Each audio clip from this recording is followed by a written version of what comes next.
lurking within dense star clusters, or wandering the dust lanes of the galaxy, where they prey on stars or swallow planets whole. Our Milky Way may harbor millions of black holes, the ultra-dense remnants of dead stars. But now, in the universe far beyond our galaxy, there's evidence of something far more ominous. A breed of black holes that has reached incomprehensible size and destructive power. Just how large and violent and strange can they get?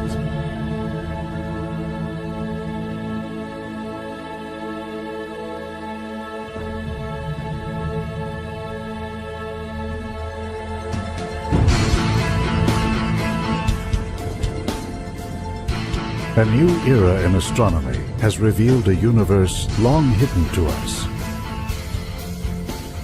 High-tech instruments sent into space have been tuned to sense high-energy forms of light, X-rays and gamma rays that are invisible to our eyes and do not penetrate our atmosphere. On the ground, precision telescopes are equipped with technologies that allow them to cancel out the blurring effects of the atmosphere. They are peering into the far reaches of the universe and into distant cauldrons of light and energy. In some distant galaxies, astronomers are now finding evidence that space and time are being shattered by eruptions so vast they boggle the mind.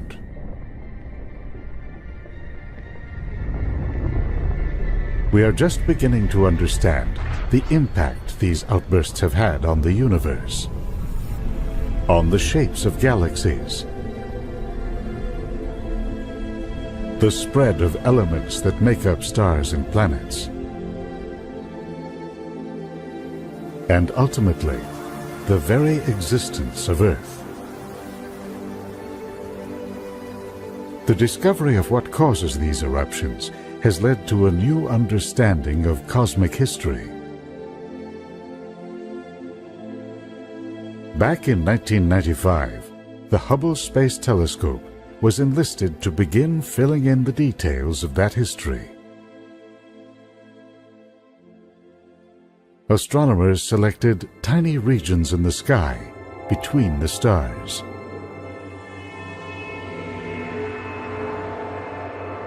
For days at a time, they focused Hubble's gaze on remote regions of the universe.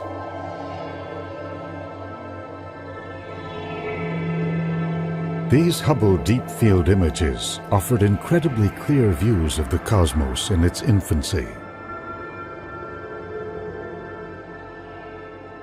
What drew astronomers' attention were the tiniest galaxies, covering only a few pixels on Hubble's detector.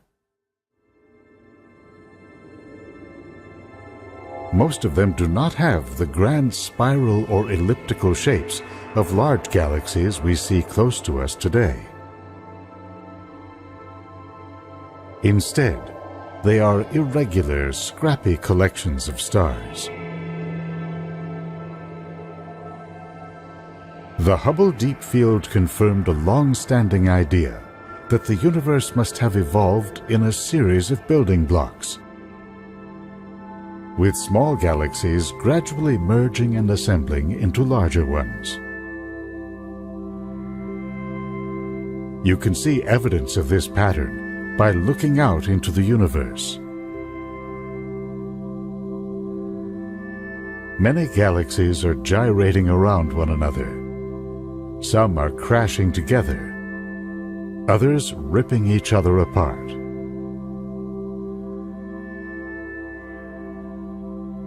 Gravity calls the tune as these galaxies draw together, exchanging stars and gas, and over time, merging to form larger composite galaxies.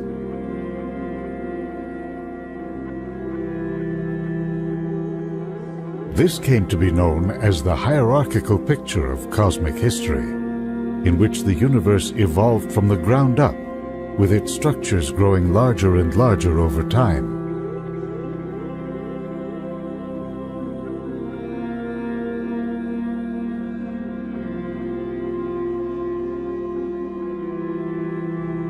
A team operating at the Subaru Observatory atop Hawaii's Mauna Kea volcano examined one of the deepest galaxies known, whose light has taken nearly 13 billion years to reach us.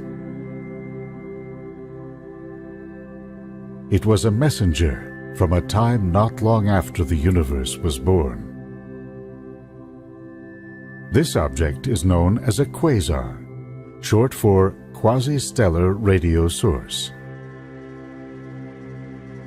A small region in its center is so bright that astronomers believe its light is coming not from a collection of stars, but from a single object of at least 1 billion times the mass of our Sun. This beacon is generated by gas falling onto the object and heating up to extreme temperatures. The only thing known to generate this much power is a swirling cauldron where space suddenly turns dark as it merges into a giant black hole. For astronomers, the question was, how did this black hole get so big so early in the history of the universe?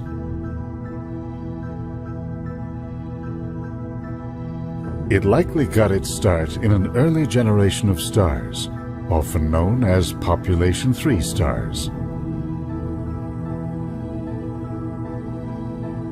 Made up of hydrogen, they are thought to have been hundreds of times the mass of the Sun. These giant stars burned hot and fast and died young.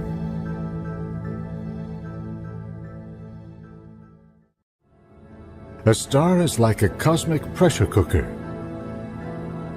In its core, the crush of gravity produces such intense heat that atoms are stripped and rearranged.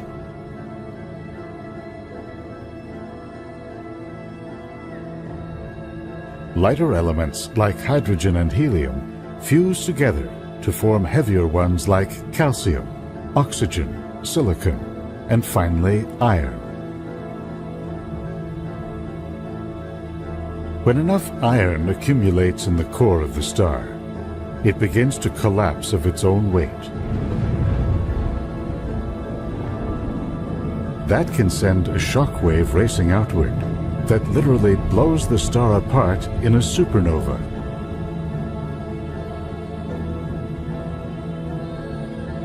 At the moment the star dies, if enough matter falls into its core, it can collapse to a point, forming a black hole.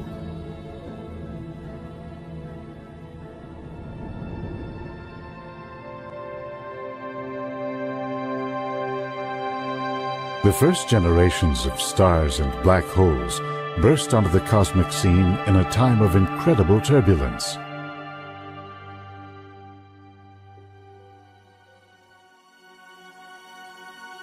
Within primordial gas clouds, stars were being born in dense knots. They gave rise to black holes that began to swallow more and more matter.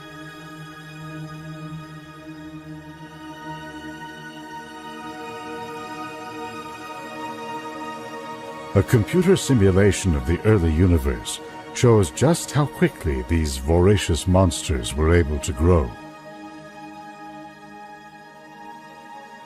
The project, by scientists at Carnegie Mellon University, was designed to recreate a region in the early universe that measured over 100 million light-years on a side. It shows what took place in the first 1 billion years of cosmic history. This virtual universe is set in motion by equations describing the properties of gas, the energy released in starbirth, and the outward motion of time and space. The result? An intricate cosmic web, with gravity drawing matter into filaments and knots, like a vast tangle of interconnected spiders' webs. Inside the densest regions is where the largest galaxies and black holes grew. Here, circles indicate the appearance of black holes deep in the data.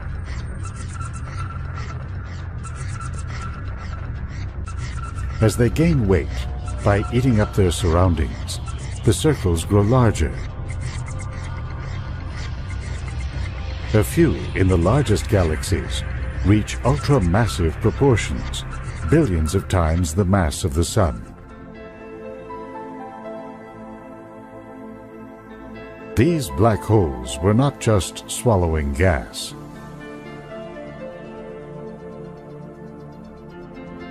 The orbiting Chandra X-ray Observatory was dispatched to look into distant galaxies for black holes on growth spurts. Scientists looked for pockets of gas and stars glowing hotly in X-ray light. What Chandra found was that the core of some distant galaxies contained hot pairs, twin supermassive black holes drawn together by gravity. Black holes by nature resist this dark marriage. As the two approach each other, they go into an orbit that could last virtually forever. To learn what allows them to merge, we go back to the ideas developed by Albert Einstein. He said that when massive bodies accelerate or whip around each other, they literally disturb the fabric of space, causing it to ripple like a disturbance on a pond. When these ripples move outward, they carry with them the energy of the pair's orbit, causing them to spiral closer.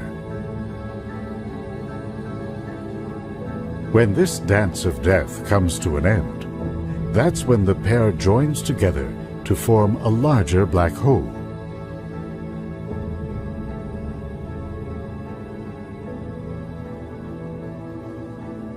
That moment may be approaching for a quasar called OJ-287 at 3.5 billion light-years away.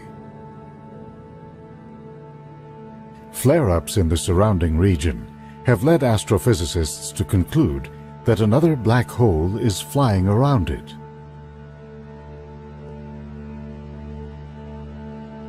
By measuring the giant's gravitational hold on its companion, astronomers estimate its mass at 18 billion solar masses.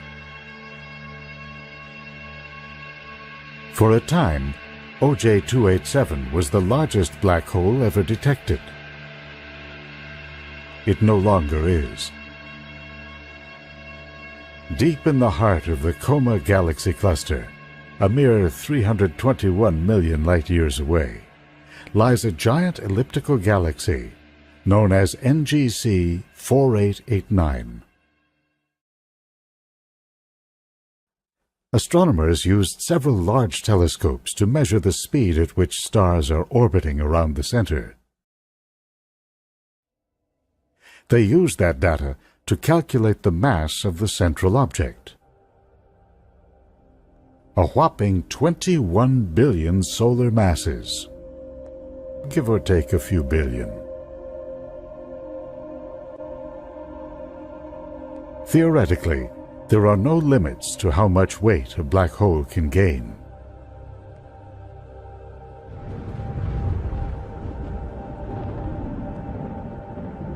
And yet, even the largest black holes and their host galaxies seem to obey limits.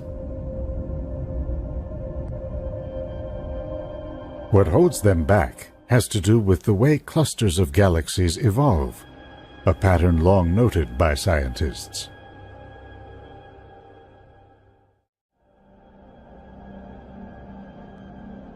This computer simulation shows the evolution of a galaxy cluster in the early universe.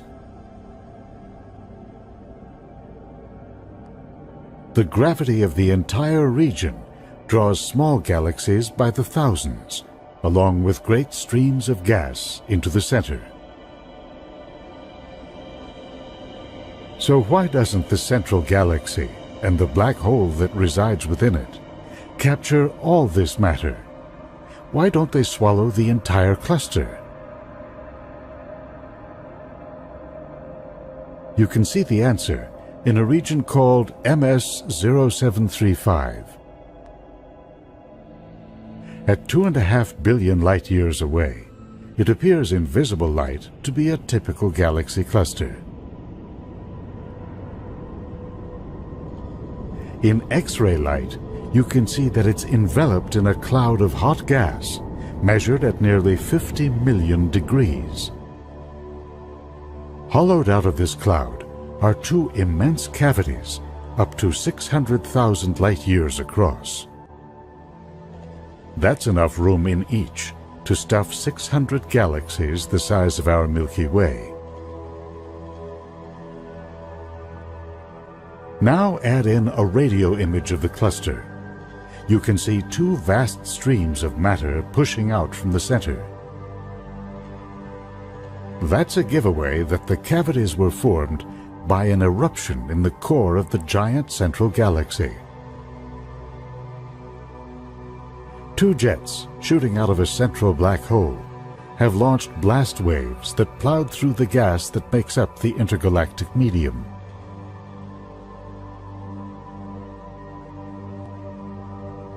The energy it took to carve out these X-ray cavities is remarkable.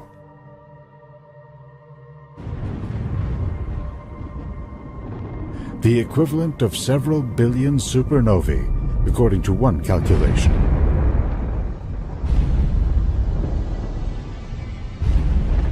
In fact, MS-0735 has been referred to as the largest single eruption recorded since the Big Bang. It was generated by a black hole that weighs in at around 10 billion solar masses.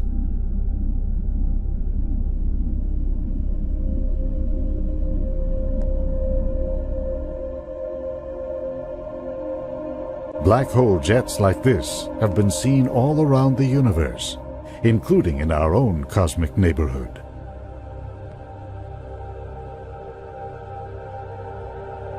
This is the famous M87 galaxy, at the center of the Virgo galaxy cluster, around 50 million light-years away. Astronomers have been intensively studying the black hole that lurks in its heart, and recently estimated its mass at 6.6 billion solar masses. It powers a pair of high-powered jets that are plowing through the galaxy.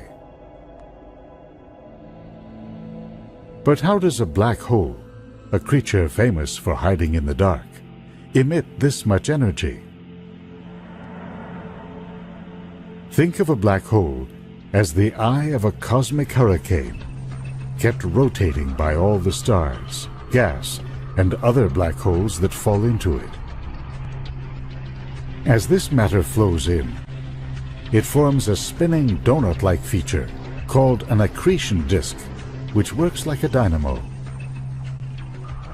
The spinning motion of the disk generates magnetic fields that twist around and channel some of the inflowing matter out into a pair of high-energy beams or jets.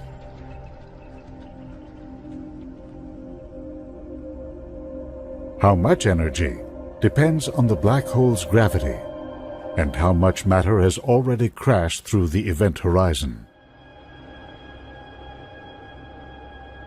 Is this just another frightening spectacle of nature? Or is it part of a more profound process at work?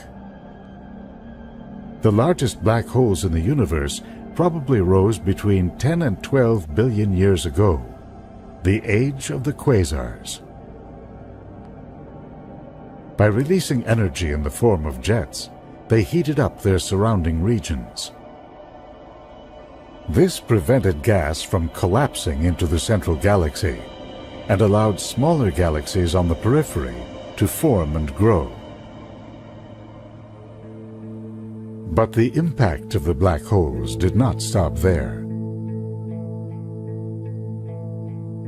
This Chandra image of the Hydra A galaxy cluster shows the same immense hot cavities glowing in X-ray light, as well as a jet blasting out of its central galaxy.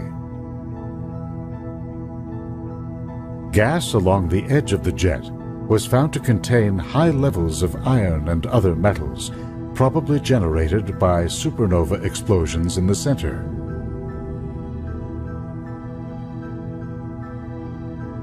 By pushing these metals into regions beyond, a black hole seeded more distant galaxies with the elements needed to form stars in solar systems like ours.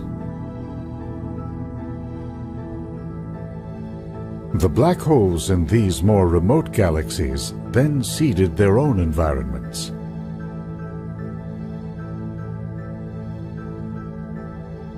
This is what might be happening in Centaurus A, also known as the Hamburger Galaxy. In X-rays, you can see a jet erupting from the center.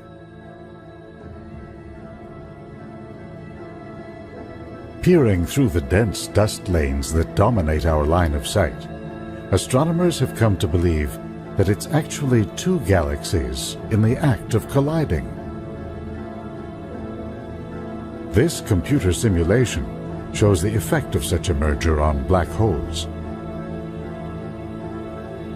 As the two galaxies pass by each other, the pull of gravity disrupts their spiral shapes, forcing huge volumes of gas into their cores.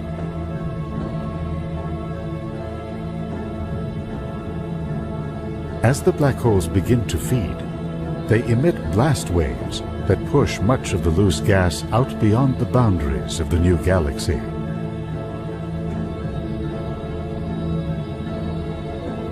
In the final steps of this cosmic dance, the two black holes merge and emit one final blast.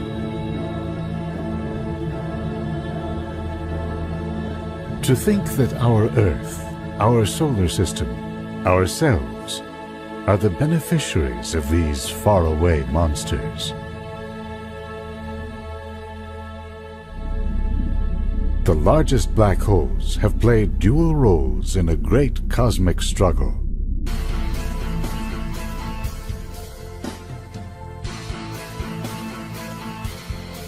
They are the product of gravity's relentless inward pull, the force that has drawn matter into galaxies, clusters, and the structures they form.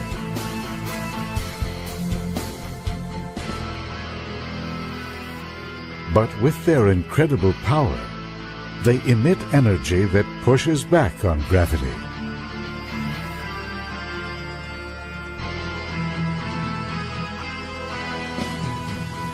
In so doing, these strange and powerful objects have become the master architects of space and time.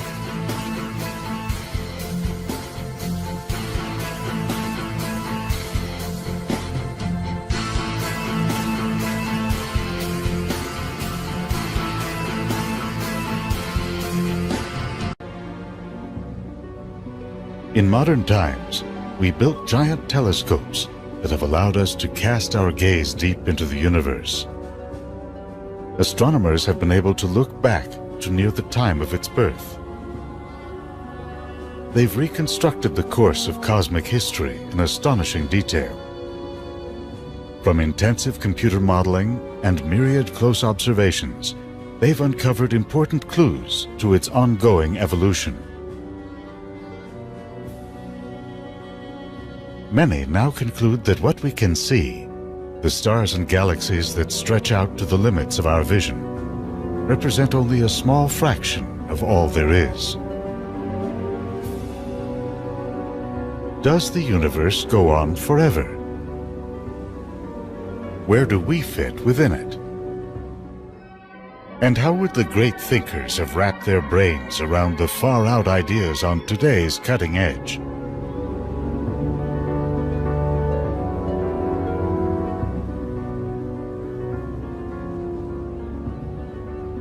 To begin to get a handle on infinity, we're going to need some perspective on the numbers and scales that define our universe.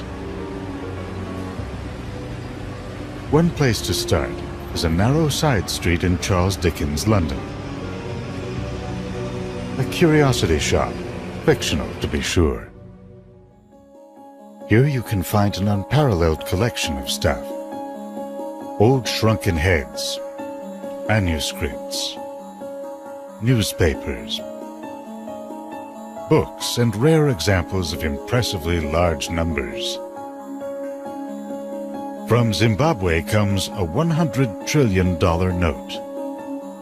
In late 2008, with that nation battered by hyperinflation, it was worth about $1.50 US.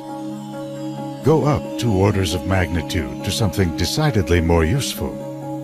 The fastest supercomputer in history will soon hum along at 20,000 trillion calculations per second, a 20 followed by 15 zeros. You'll have to run it about a day and a half to equal the number of grains of sand on all the world's beaches. That's around a sextillion, a 10 followed by 22 zeros. That's roughly the number of stars in the visible universe. Atoms in the visible universe? That's upwards of 10 to the 78th power, a 10 with 78 zeros. Cubic centimeters? A mere 10 to the 84th, a septuagintillion. To go up from there, return to no less a source than the Guinness Book of World Records. The largest named number in regular decimal notation, the Buddhist time period Asamkhya, is 10 to the 140th years, or 100 quintoquadragentillions. Then there's the largest number ever used. Graham's number is a calculation of angles in a type of hypercube. If you divided the visible universe into the smallest units known, called Planck volumes, the total of those units wouldn't get you anywhere close to Graham's number. But it's still nowhere close to the ultimate ceiling. Infinity. For those who find infinity hard to grasp, even troubling, you're not alone. It's a concept that has long tormented even the best minds. Over 2,000 years ago, the Greek mathematician Pythagoras and his followers saw numerical relationships as the key to understanding the world around them. But in their investigation of geometric shapes, they discovered that some important ratios could not be expressed in simple numbers. Take the circumference of a circle to its diameter, called pi. Computer scientists recently calculated pi to 5 trillion digits, confirming what the Greeks learned. There are no repeating patterns and no ending in sight. The discovery of the so-called irrational numbers like pi was so disturbing, legend has it, that one member of the Pythagorean cult, Hippasus, was drowned at sea for divulging their existence. A century later, the philosopher Zeno brought infinity into the open with a series of paradoxes, situations that are true but strongly counterintuitive. In this modern update of one of Zeno's paradoxes, say you have arrived at an intersection, but you are only allowed to cross the street in increments of half the distance to the other side.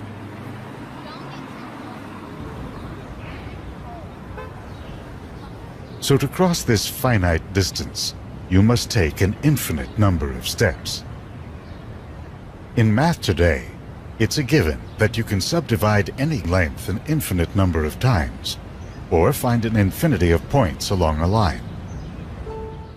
What made the idea of infinity so troubling to the Greeks is that it clashed with their goal of using numbers to explain the workings of the real world.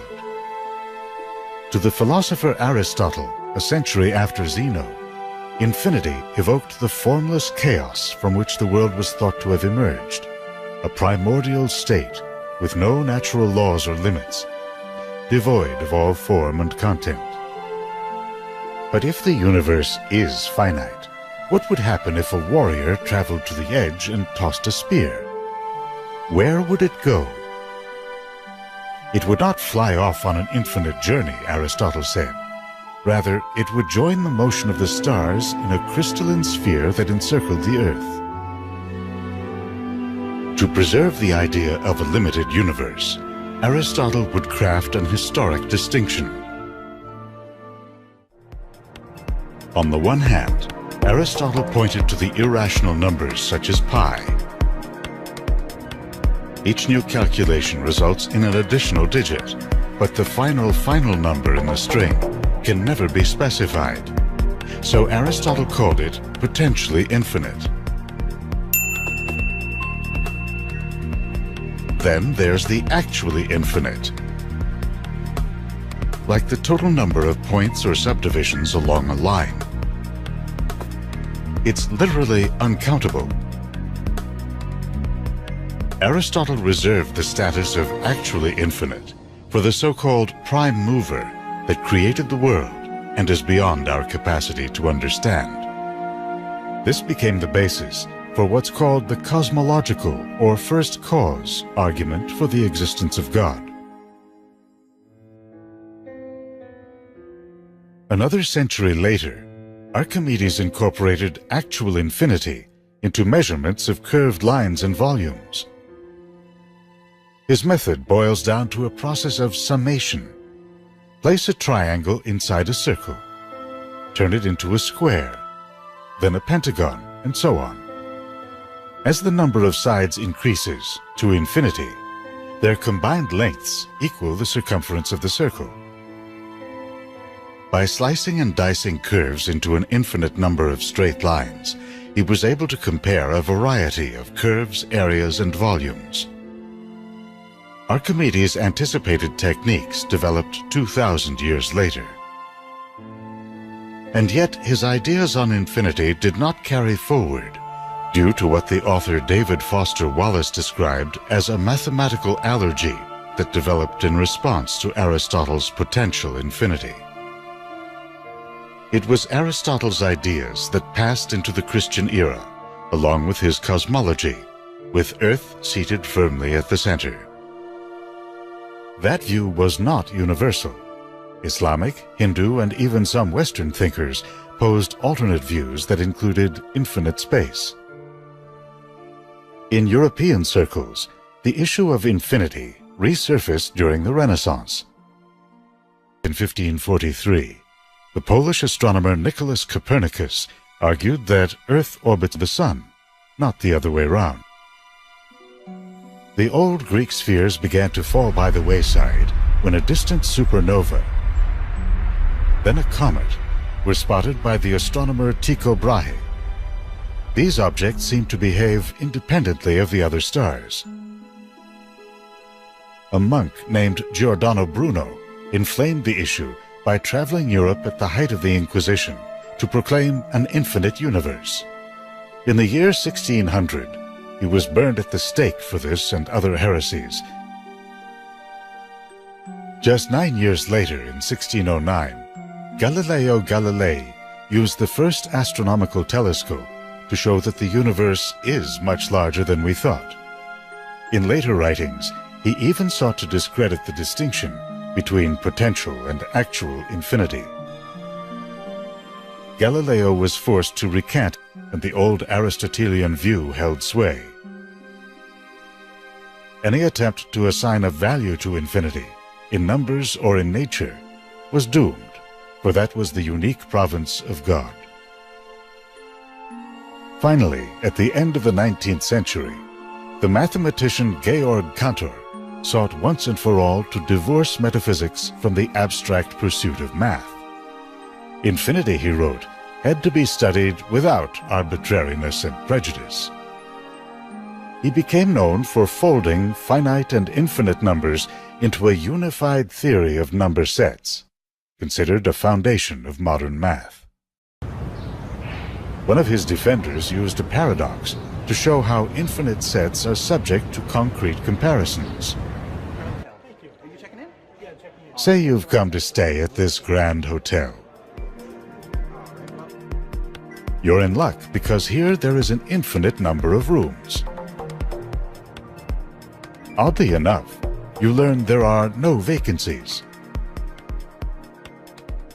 Fortunately, the manager says, "I can still check you in." He assigns you to room number 1 and directs you down the corridor. Okay, wonderful. Thanks. Then he goes to work, shifting the guest in room 1 to room 2, room 2 to 3, 3 to 4, and so on. So in this hotel, there's a number set that includes an infinite number of guests and rooms. Then there's that same set plus you. 2 infinite sets, yet one is a subset of the other. Being able to use infinite sets of different sizes allowed mathematicians to design equations describing continuous motion and change over time. Echoing Aristotle, a critic of the new set theory suggested that the end of the corridor is still only a potential infinity, with God representing the only actual infinity. For those who pine for humble accommodations, we'll recommend an alternative later on. Even as mathematicians embraced infinity, astronomers in the early 20th century still saw a limited universe, centered on the galaxy, a flat disk of stars. Did the limits of our vision, like the horizon at sea, conceal an infinite universe beyond? Albert Einstein, for one, believed that if that were true, then the night sky would be filled with dense starlight shining from every direction. We'd reel from the effects of infinite gravity.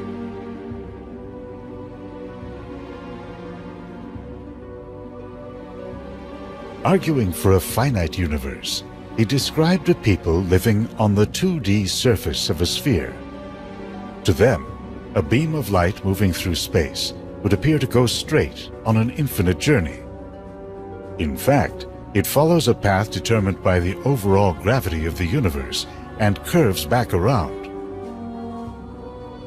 Like the old Greek spheres, this view of a static and limited universe began to fall by the wayside in the 1920s.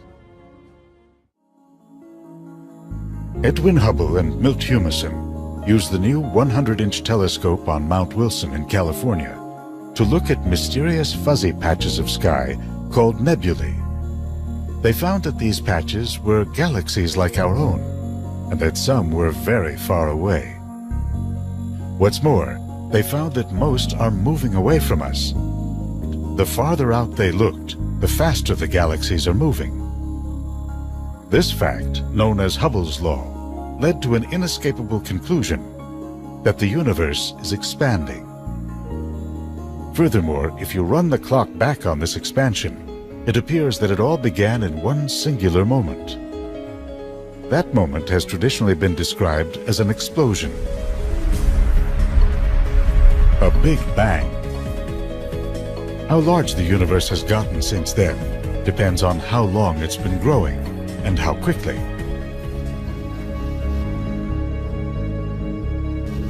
Using an array of modern telescopes, astronomers have recently narrowed the beginning to 13.7 billion years ago. Taking into account the expansion of space ever since, the radius of the visible universe, the part we can see, has expanded out to 46 billion light years. These measurements have raised anew the ancient questions. What's beyond our cosmic horizons? Is there an edge? Or does it somehow go on forever? A new set of answers has emerged from a theory designed to address questions that arose from the original model of the Big Bang. For one, how did the universe get so large? The Hubble Deep Field contains images of infant galaxies at less than 10% of the age of the universe, near the edge of our cosmic horizons. By the time one of those galaxies reached maturity, it would have moved far, far beyond our horizon. And what of all the galaxies visible at its horizons? For another, how did the universe get so smooth? In every direction you look, the density of galaxies is the same on large scales. Astronomers believe that whatever process flung the universe outward must have also blended it in its earliest moments. The theory that addresses these questions was based on the discovery that energy is constantly welling up from the vacuum of space in the form of particles of opposite charge, matter and antimatter.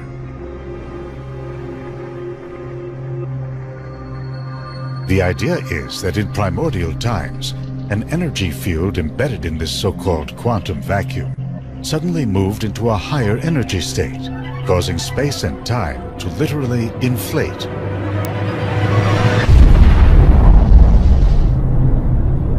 And our universe to burst forth.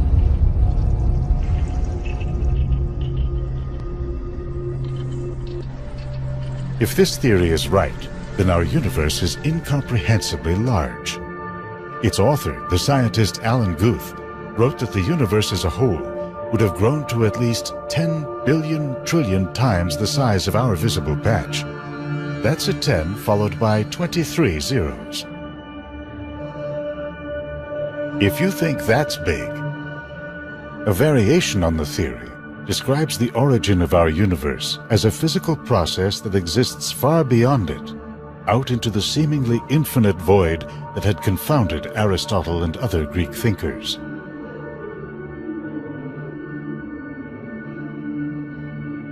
In that case, our universe would have inflated like a bubble and joined a stream of other bubble universes frothing up and expanding across an endless ocean of time and space. A related idea theorizes a cosmic landscape unfolding in vast fractal patterns. These new, more expansive visions of the cosmos are not without their paradoxes. Logically speaking, with infinite stars, infinite planets, infinite universes, you will also have infinite possibilities. The so-called infinite monkey theorem has its roots in Aristotle's attempts to illustrate the perils of thinking about infinity. Ask a monkey to type, or ask an infinite number of monkeys to type, for an infinite amount of time. You're sure to get a lot of random letters. But there is a chance, however small, that somewhere, somehow, you'll get the full text of Shakespeare's Hamlet.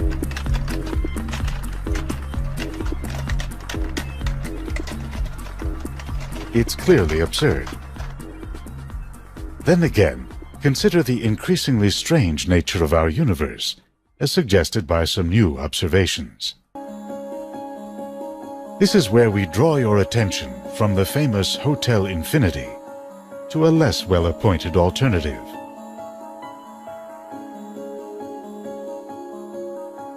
You're sure to get a big welcome at the old Hall of Mirrors.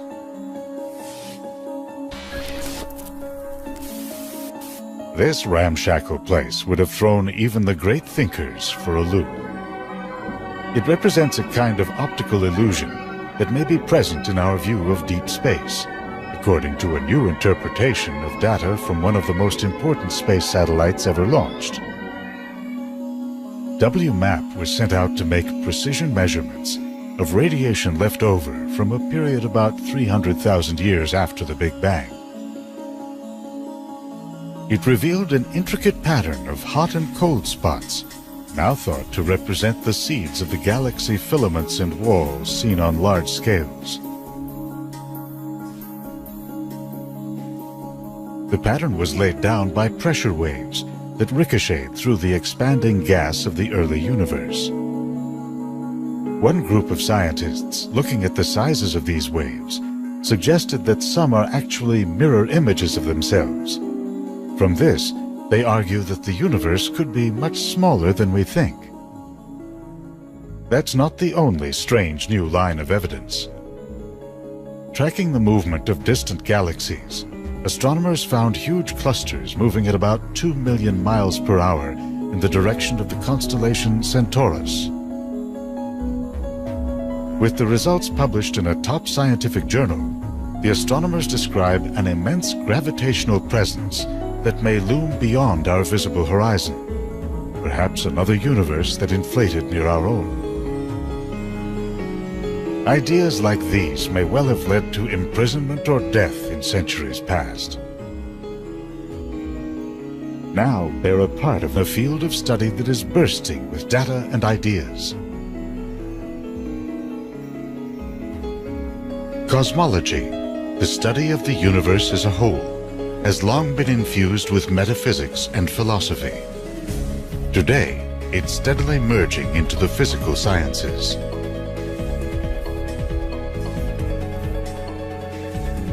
So, is the universe infinite? Scientists will continue to look for evidence of what lies beyond our horizons, and to test theories on the nature of time and space. But like the room at the end of an endless corridor, the final answer will always elude us.